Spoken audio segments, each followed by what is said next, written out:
Hello everyone, welcome back to my YouTube channel SS classes by Sunita Singh. मैं हूं सुनीता सिंह।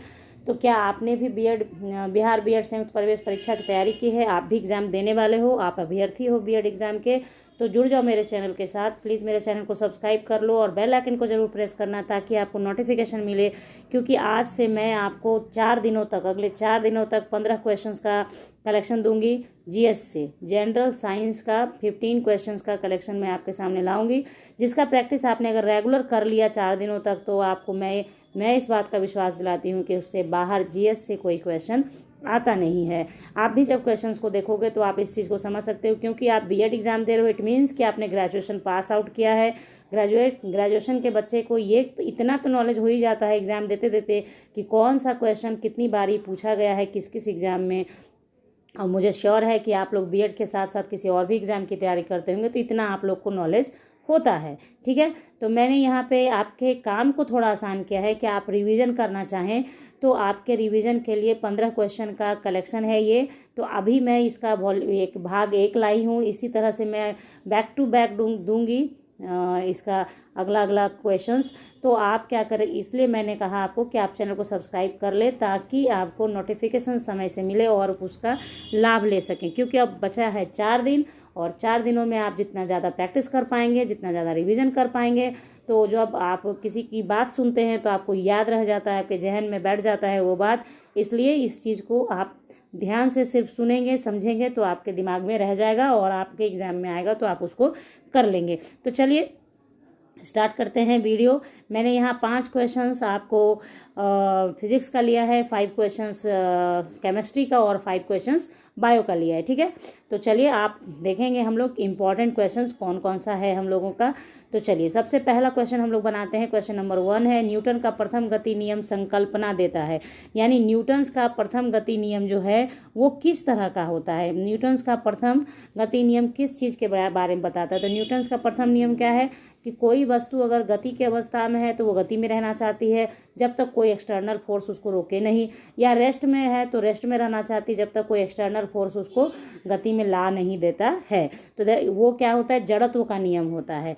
तो यहाँ पे आंसर हमारा क्या हुआ, जड़त्व का नियम। यानी आप याद रखें कि इस क्वेश्चन को ऐसे भी पूछा जा सकता है कि न्यूटन, जैसे यहाँ पे मैंने लिखा है न्यूटन का प्रथम गति नियम संकल्पना देता है तो जड़त्व हुआ, या न्यूटन के प्रथम नियम का दूसरा नाम ही है जड़त्व का नियम, वो जड़त्व के नियम से भी जाना जाता है। तो इस तरह से आप 2 क्वेश्चंस के कलेक्शन में आ गए कि न्यूटन्स के प्रथम नियम का दूसरा नाम क्या है। भाई दूसरे किस नाम से जाना जाता है न्यूटन्स के नियम को, तो प्रथम नियम को जड़त्व के नियम से जाना जाता है। हो गया क्वेश्चन नंबर 1 क्लियर। चलिए आगे बढ़ते हैं। क्वेश्चन नंबर 2 देखते हैं हम लोग। रॉकेट किस सिद्धांत पर कार्य करता है। रॉकेट हमारा जो है किस सिद्धांत पे कार्य करता है। तो आप कैसे रॉकेट को समझें, रॉकेट लॉन्च होता है तो पीछे की तरफ बहुत सारा धुआं छोड़ता है, तब आगे की ओर बढ़ता है।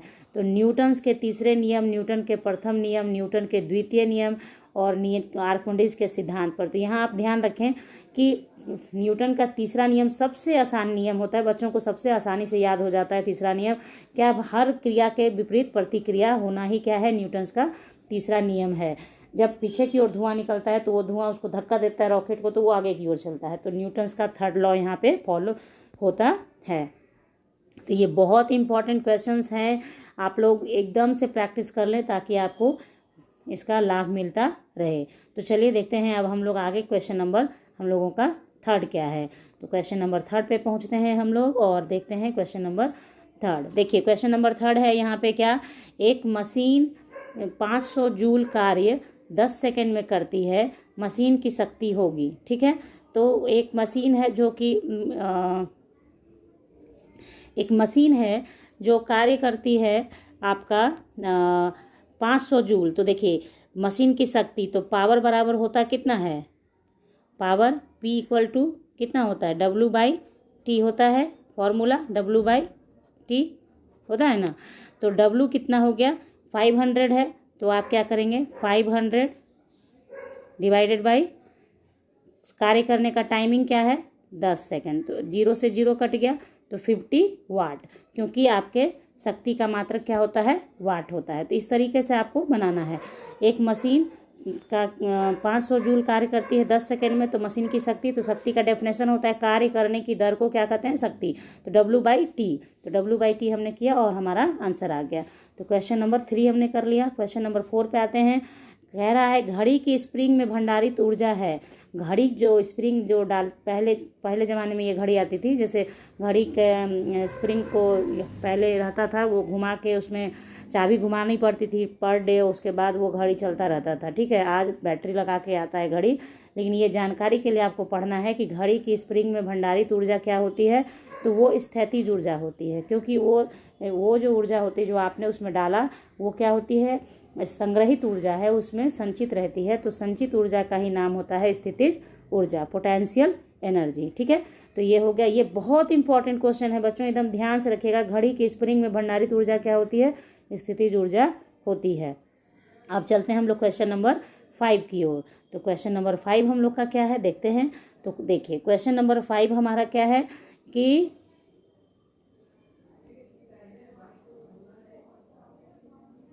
क्वेश्चन नंबर 5 है हमारा, वर्षा की बूंद का आकार गोलाकार किस कारण से होता है। तो वर्षा की बूंद का जो गोल आकार होता है वो क्यों होता है, तो वो पृष्ठ तनाव के कारण होता है। वो क्यों होता है, सरफेस टेंशन के कारण, पृष्ठ तनाव के कारण। ध्यान रखिए, बहुत इंपॉर्टेंट क्वेश्चन है ये कि वर्षा की बूंदें गोल आकार की क्यों होती हैं, तो वो किस कारण से होती हैं, पृष्ठ तनाव के कारण होती हैं। कई बार पूछा जा चुका है कि बहुत सारे एग्जाम में। ध्यान रखिएगा, पृष्ठ तनाव का बहुत आपको रेंज है पढ़ने का कि किस तरीके से केंद्र की ओर खींचता है और उसके वजह से क्या होता है, बूंदों का आकार गोल हो जाता है। तो ये हो गया हमारा, हम लोगों ने 5 क्वेश्चन कर लिया किससे, फिजिक्स से। अब बारी आती है केमिस्ट्री की। केमिस्ट्री से 5 क्वेश्चन हम लोग करेंगे।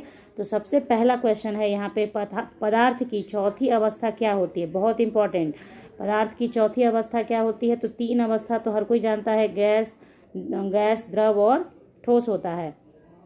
तो यहाँ पे ऑप्शन है गैस, वाष्प, इलेक्ट्रॉन, और सी है प्लाज्मा। तो प्लाज्मा याद कर ले इसे कि चौथी अवस्था, किसी भी पदार्थ की चौथी अवस्था क्या है, प्लाज्मा है।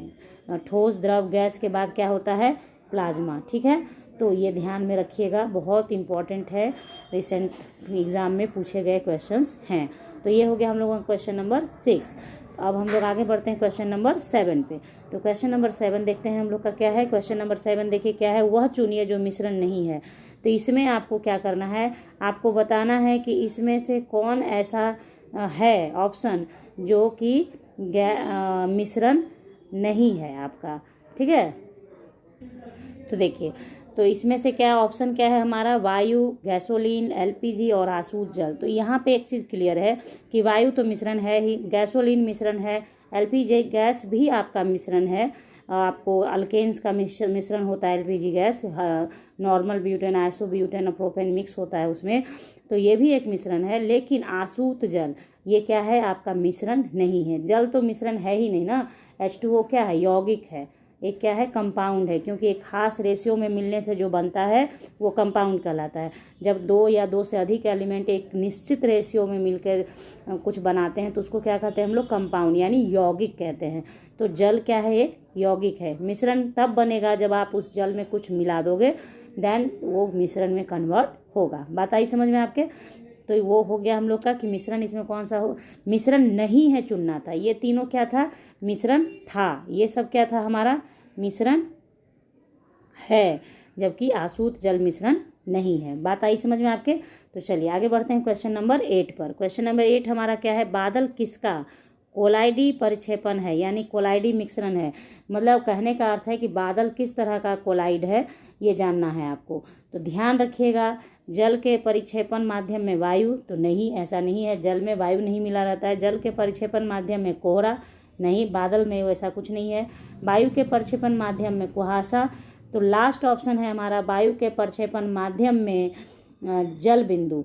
तो यही है हमारा ऑप्शन नंबर डी हमारा सही है कि वायु के परिक्षेपण में, वायु में क्या मिला होता है, बादल में जल बिंदु का मिश्रण होता है। ये किस तरह का कोलाइडी है, वायु के साथ जल बिंदु का कोलाइडी मिश्रण होता है। कौन, बादल। ठीक है, तो बादल के लिए याद रखिए कि बादल में क्या होता है, किस तरह का कोलाइड है बादल, वायु और जल का। ठीक है, तो ये हो गया क्वेश्चन नंबर 8। अब हम लोग बढ़ते हैं क्वेश्चन नंबर 9 की तरफ और देखते हैं क्वेश्चन नंबर 9। तो देखिए क्वेश्चन नंबर 9 है हमारा क्या, परमाणु न्यूक्लियस बने होते हैं। तो परमाणु के न्यूक्लियस किसके बने होते हैं, परमाणु का न्यूक्लियस जो होता है, तो ध्यान रखेंगे क्या, प्रोटॉन इलेक्ट्रॉन से, प्रोटॉन और आइसोट्रॉन से, इलेक्ट्रॉन और न्यूट्रॉन से, प्रोटॉन और न्यूट्रॉन से। तो ध्यान रखिए हमेशा कि न्यूक्लियस में क्या होता है, प्रोटॉन और न्यूट्रॉन ही होता है, इलेक्ट्रॉन ऑर्बिट में होता है, आइसोट्रॉन्स और की बात तो करनी ही नहीं है, वो तो अलग चीज़ ही है। ठीक है, तो परमाणु न्यूक्लियस की बात आई तो आप ध्यान रखें न्यूक्लियस में प्रोटॉन होता है और उसके साथ साथ न्यूट्रॉन होता है। तो प्रोटॉन पे क्या होता है भैया, पॉजिटिव चार्ज होता है, न्यूट्रॉन पे क्या होता है, कोई चार्ज ही नहीं होता है, इसलिए दोनों इकट्ठे रह सकते हैं। अगर दोनों में प्रोटॉन और न्यूट्रॉन में अगर किसी भी तरह से अगर दोनों में सेम चार्ज होता तो आपको क्या होता है, रिपल्सन होता है, या कोई निगेटिव चार्ज होता है तो अट्रैक्शन होता है। लेकिन यहाँ पे क्या है, किसी भी तरह का चार्ज नहीं होता है न्यूट्रॉन में, इसलिए इकट्ठे दोनों एक ही न्यूक्लियस में रहते हैं। तो याद रह गया आपको कि न्यूक्लियस में क्या होता है, प्रोटॉन और न्यूट्रॉन होता है। नेक्स्ट क्वेश्चन है हमारा, बहुत ये भी इंपॉर्टेंट क्वेश्चन है, इसमें एक भी ऐसा क्वेश्चन नहीं है कि मैं कहूँगी कि इसको छोड़ दीजिए उसको पढ़ लीजिए, सारा मैंने कलेक्ट ही किया है ऐसा जो आपके लिए बहुत यूजफुल हो। परमाणु ऊर्जा के उत्पादन में प्रयोग किए जाने वाला आइसोटोप निम्न है, तो इसमें से कौन ऐसा आइसोटोप है जो परमाणु ऊर्जा के लिए इस्तेमाल किया जाता है। तो ये तो क्लियर है कि यूरेनियम ही इस्तेमाल होता है।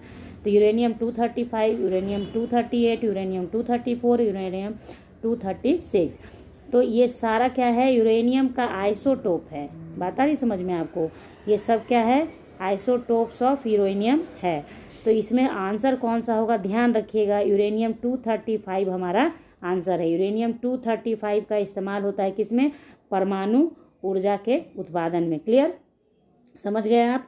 तो इस तरीके से हम लोगों ने 5 क्वेश्चन केमिस्ट्री का भी देख लिया, एकदम याद कर लीजिएगा। यूरेनियम 235, नॉट 34, नॉट 36, नॉट 38, तो 235 ही इस्तेमाल में आता है किसके, परमाणु ऊर्जा जब नाभिक के रिएक्टर में काम होता है तो वहाँ पे यूरेनियम कौन सा रहता है, 235 रहता है। बात आई समझ में आपके। अब बढ़ते हैं हम लोग क्वेश्चन नंबर 11 की ओर। तो क्वेश्चन नंबर 11 जो है हमारा वो क्या है, देखिए बायो से ये क्वेश्चन है, मैंने यहाँ पे मेंशन नहीं किया है तो चलिए कोई बात नहीं। चलिए 11 नंबर क्वेश्चन है हमारा क्या, निम्न में किसकी सबसे जीवित कोशिका होती है। तो देखिए यहाँ पे क्वेश्चन है, निम्न में से किसकी सबसे जीवित कोशिका है। तो यहाँ थोड़ा सा मिस हो गया है, तो यहाँ पे आपको क्या करना है, यहाँ सबसे छोटी जहाँ पे है उस बीच में लिखना है सबसे छोटी। ठीक है, ध्यान रखिएगा, थोड़ा सा मिस हो गया, सॉरी। छोटी यानी कहने का अर्थ हुआ निम्न में से किसकी सबसे छोटी कोशिका हो जीवित, सबसे छोटी जीवित कोशिका होती है, सबसे छोटी जीवित कोशिका। तो यहाँ पे बैक्टीरिया, और यहाँ पे देखिए माइकोप्लाज्मा नहीं है, ये आपको लिखना है क्या, माइकोप्लाज्मा, माइकोप्लाज्मा। ध्यान रखिएगा, थोड़ा सा मिस हो गया है तो उस चीज़ का थोड़ा सा आप ध्यान रखें। माइकोप्लाज्मा है तो माइकोप्लाज्मा विषाणु और ईस्ट, तो इसका आंसर भी है माइकोप्लाज्मा। ठीक है, माइकोप्लाज्मा का जो है वो आपका सबसे छोटी जीवित कोशिका है। तो इम्पॉर्टेंट है, यहाँ ये लिखते वक्त मिस हो गया है कि निम्न में किसकी सबसे छोटी जीवित कोशिका है। तो सबसे छोटी जीवित कोशिका किसकी है, माइकोप्लाज्मा की है। ठीक है, क्लियर। तो चलिए नेक्स्ट पढ़ते हैं हम लोग क्वेश्चन नंबर 12 की ओर। कोशिका में निम्न में से कौन सी पाचन थैली कहलाती है। तो इसमें सब पाचन थैली कौन सी कहलाती है, तो देखिए ऑप्शन है आपका गोल्गी कॉय, माइटोकॉन्ड्रिया और राइबोसोम, और क्या है आपका लाइसोसोम। तो आप बताएं कि इसका कौन सा आंसर आपको सही होगा। तो देखिए यहाँ पे क्या है हमारा कि हम लोगों का आंसर क्या होगा, लाइसोसोम। ठीक है, तो लाइसोसोम क्या है हमारा, पाचन थैली कहलाता है। कौन सी पाचन थैली कहलाती है, तो लाइसोसोम। गोल्गी काय, माइटोकॉन्ड्रिया, राइबोसोम नहीं, लाइसोसोम। इसको याद कर लीजिए अपने दिमाग में कि पाचन थैली कौन सी कहलाती है, लाइसोसोम कहलाती है। ठीक है, तो चलिए अब आगे हम लोग बढ़ते हैं आगे क्वेश्चंस पे। और क्वेश्चन नंबर 13 पे हमारा क्या है, क्वेश्चन नंबर 13 है हमारा क्या, देखिए बहुत इम्पॉर्टेंट है ये क्वेश्चन, आप एकदम से याद कर लीजिए। जीवन का ब्लूप्रिंट क्या है? जीवन का ब्लूप्रिंट, यहाँ पे आपको इतना पढ़ने का भी ज़रूरत नहीं है, ध्यान से बना लें। डीएनए, जीवन का ब्लूप्रिंट क्या है? डीएनए। डीएनए, आरएनए, कोशिका केंद्रक सब दिया था, तो जीवन का ब्लूप्रिंट क्या कहलाता है? डीएनए को कहा जाता है। ठीक है, क्वेश्चन नंबर 13 ये भी आई क्वेश्चन है, आप एकदम से याद कर लीजिएगा इसको। ठीक है, अब देखिए क्वेश्चन नंबर 14 है, प्राणियों के वैज्ञानिक नाम लिखने में प्रयुक्त भाषा। तो प्राणियों के जो वैज्ञानिक नाम लिखे जाते हैं वो किस भाषा, मतलब वो ज़्यादातर वो किस भाषा से लिए रहते हैं? तो इसको आपको याद कर लेना है कि लैटिन भाषा से लिए हुए होते हैं, लैटिन भाषा से होते हैं। ठीक है, तो ये हो गया क्वेश्चन नंबर 14। अब हम लोग पढ़ते हैं अपने लास्ट क्वेश्चन की ओर, जो है क्वेश्चन नंबर 15। तो क्वेश्चन नंबर 15 है हमारा, शहद की मक्खी का विष कैसा होता है? अम्लीय, क्षारीय, नमकीन और प्रोटीन। तो देखिए कोई भी मक्खी, शहद की मक्खी यानी मधुमक्खी, या फिर कोई चींटी काटती है, तो ये सब के काटने से बॉडी में कैसा एसिड जाता है? फॉर्मिक एसिड जाता है, जिसका फॉर्मूला क्या होता है? HCOOH। ठीक है, फॉर्मिक एसिड बॉडी में जाता है, तो इसलिए आपको वहाँ पे खुजली स्टार्ट हो जाती है एसिड जाने की वजह से, तो अम्लीय होता है। इसका आंसर क्या हो गया? अम्लीय। याद रखिएगा, मक्खी काटे, चींटी काटे तो क्या है? हाँ, मक्खी मतलब ये वाली जनरल मक्खी नहीं, मधुमक्खी काटे तो जो, या बिरनी जो काटती, बिरनी जिसको हम लोग कहते हैं, बिरनी भी काटती है, तो क्या होता है? वो एसिड ही इंजेक्ट करती है बॉडी के अंदर, जिसकी वजह से हम लोगों को बहुत वहाँ पे रैशेज हो जाता है एकदम एसिड की वजह से। तो ध्यान, इतना मैंने इसलिए बताया कि आपको ध्यान रखना है कि मक्खी का विष कैसा होता है? तो अम्लीय होता है। तो इस तरीके से मैंने 15 क्वेश्चंस आपके लिए कलेक्ट किए हैं, 5-5 क्वेश्चन का कलेक्शन है ये, तो आप इसको ज़रूर से पढ़ें और एकदम आपके लिए यूजफुल होगा। क्वेश्चन नंबर 1 जो पीछे मैंने आपको बताया कि उसमें थोड़ा सा ये हो गया था, तो इसको आप थोड़ा सा मैंने बताया है उस हिसाब से अपनी कॉपी पे सही कर लेना। ठीक है, कभी कभी हो जाता है। तो चलिए, अगर आपको अच्छा लगा हो तो आप मेरे चैनल को फटाक से सब्सक्राइब कर लीजिएगा और बेल आइकन को प्रेस करना ज़रूर नहीं भूलिएगा, क्योंकि अगर बेल आइकन आप प्रेस नहीं करते हो तो आप तक नोटिफिकेशन बहुत लेट पहुंचेगा। ओके, तो चलिए मिलते हैं नेक्स्ट क्वेश्चन के साथ नेक्स्ट वीडियो में। तब तक के लिए bye, thank you, take care, have a nice day. बहुत ख्याल रखें अपना, ध्यान रखें अपना।